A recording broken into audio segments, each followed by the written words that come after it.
কোরআন এবং সহিহ হাদিসের কোনো বিষয় নিয়ে যদি কেউ ঠাট্টা করে তার ঈমানও চলে যাবে। সূরা তাওবার 65 এবং 66 নং আয়াত আল্লাহ বলেছেন,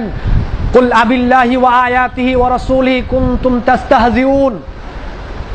তোমরা কি বলো আল্লাহ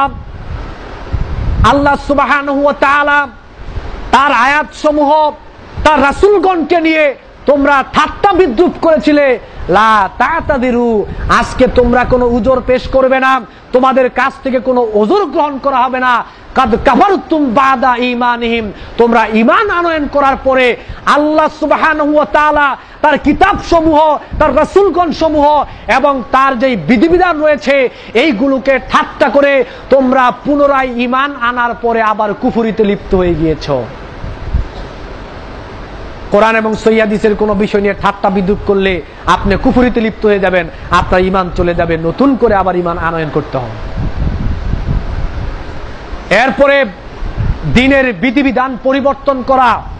ইসলামের বিধিবিধানকে পরিবর্তন করা এবং ইসলাম ছেড়ে অন্য কোন ধর্মের সংস্কৃতি পালন করা, লালন পালন করা, ওইগুলোকে মনে প্রাণে বিশ্বাস করা, অর্থাৎ অন্য ধর্মের প্রতি আকৃষ্ট হওয়া, দীক্ষিত হওয়া এবং অন্য ধর্ম গ্রহণ করা, অর্থাৎ মুরতাদ হয়ে যাওয়া, এই রকম অবস্থা যদি আপনার হয় তাহলে আপনার ঈমান নষ্ট হয়ে যাবে। সূরা বাকারার 217 নং আয়াত আল্লাহ বলেছেন, ওয়া মাইয়ারতাদিদ মিনকুম আন দীনি ফায়ামুত ওয়া হুয়া কাফিরুন, যারা দ্বীন ইসলাম থেকে বিমুখ হয়ে অন্য ধর্মের দিকে চলে যাবে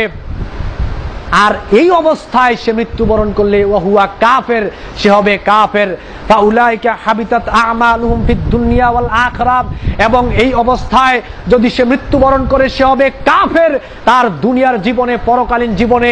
সমস্ত আমল আল্লাহ রাব্বুল আলামিন বরবাদ করে দিবেন। ফাউলাইকা হাবিতাত আমালুহুম ফিদ দুনিয়া ওয়াল আখিরাহ ওয়া উলাইকা আসহাবুন নার হুম ফিহা খালিদুন, এবং তার থাকার জায়গা হলো জাহান্নাম, চিরকাল সে জাহান্নামে অবস্থান করবে।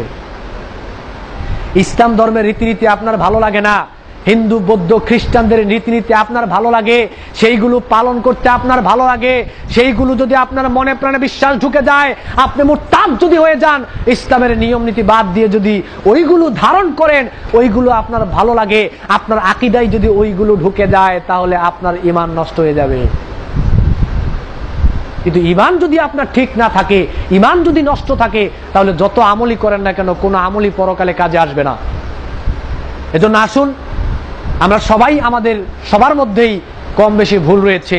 আমরা যদি এই সমস্ত কারণগুলোর মধ্যে কেউ লিপ্ত হয়ে থাকি তাহলে আল্লাহর কাছে বলবো, আল্লাহ আমরা পিছনে জানি নাই, ভুল করেছি, আমাদেরকে আল্লাহ ক্ষমা করে দেন, ভবিষ্যৎ জীবনে আর এই কাজগুলো করব না। এইভাবে আপনি আল্লাহর কাছে তওবা করেন, ইস্তেগফার করেন, আল্লাহ মাফ করে দিবে এবং নতুন করে ঈমান আনয়ন করে আপনি আবার আমল করা শুরু করেন, অবশ্যই আল্লাহ রাব্বুল আলামিন আপনাকে মূল্যায়ন করবেন।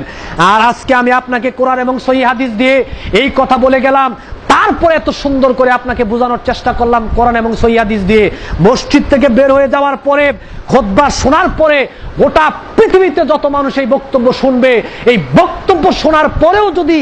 বুঝে শুনে বুঝানোর পরেও যদি এই কাজগুলোতে আবার কেউ লিপ্ত হয় তাহলে তার ঈমান টিকবে না, কোনো আমলও গ্রহণ করা হবে না। সারা জীবনও যদি কেউ নামাজ পড়ে, সারা জীবনও যদি কেউ নফল ইবাদত করে, রমজানের সিয়ামও যদি পালন করে, হজ করে, ওমরা করে, বোঝানোর পরেও যদি সেখান থেকে ফিরে না আসে, তার কোনো আমলই আল্লাহর কাছে গ্রহণযোগ্য হবে না।